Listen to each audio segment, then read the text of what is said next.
Our first stop in understanding the dashboard is to understand the menu options along the left-hand side of the page. You'll notice when you log in that there's lots of information available in the center of your dashboard. This is useful but can be confusing when you're first learning WordPress.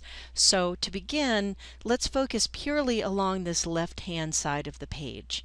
What we'll do is actually run through each of the major options and take a quick look at the edits that can be made there. But to get started, it's important to understand that almost no matter what section you're in, the basic layout and options will be the same. So just to get oriented, we're going to go into all pages and take a look around at the lay of the land once you're within an option. What I've done is select all pages, so this will bring up a complete list of all of the pages, or literally web pages, that exist on the Virginia Native Plant Society state page. There are actually 88 pages. This is a very content-heavy website, and the reason I know that is because there's an option at the top right of every section that you'll go into that tells you how many items are there. There's actually 88 items, or 5 different pages of web pages. Now each one of these items is actually a web page that's found on the website, and I can scroll through the different pages if I'd like, just to see all of the different page names. I could scroll this way to find the pages that I want to edit. It's a very useful feature to be able to scroll through all of the pages. But for now, let's just go back to page 1, so we're working with the first items in the list. Now, while that's resetting, note that at the top of the section, you're going to see the name of the thing that you're editing. If we were editing blog posts, this would say posts. But since we're editing web pages, it says pages. Now, right beside it, there's always going to be the option to add new. You'll notice that in the menu item, if you open up pages, you also have the add new option here. It's exactly the same as this one. It's just that WordPress offers you multiple ways to actually add new items. Now you'll notice we're actually working on the development website, so you'll see a few errors that you won't see in production, such as this one. WordPress is very good about presenting action to you, things that need to be done or edited or changed. So periodically through this demo you may see things like that, but that will not be present in production.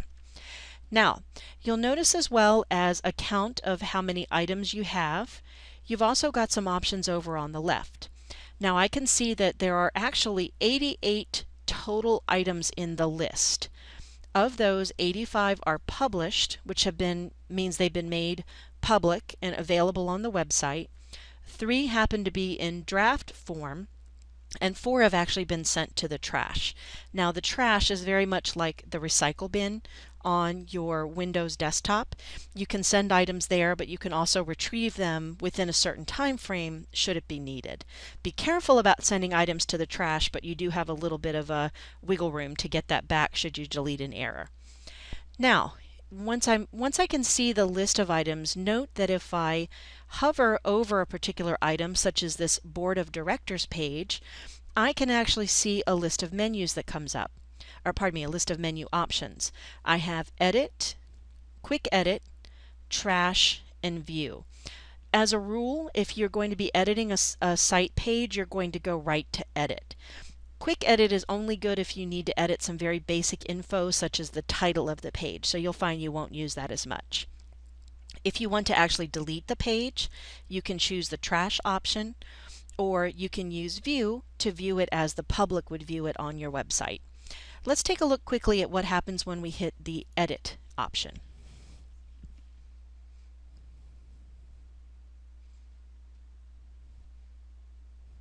Now, while we're doing this training, I'll mention again, we are currently in the development stage, so it's a little bit slower than it will be in production.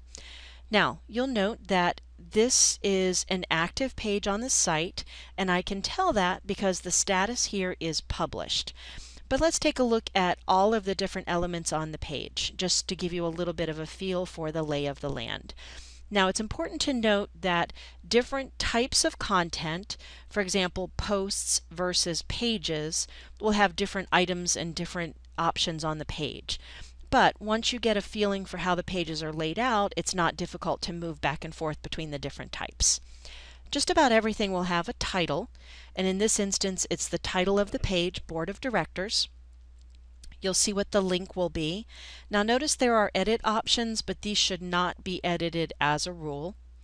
You've got the option to add media, which is pictures, images, that kind of thing, and a few other options, but we won't cover those in detail here because we want to make sure you get comfortable with actually editing content. Now, down in this white section, which is very much like working in a Microsoft Word document, is the actual text that appears on your web page. And above it, in this gray bar here, are many options that you'll need to make edits to the page.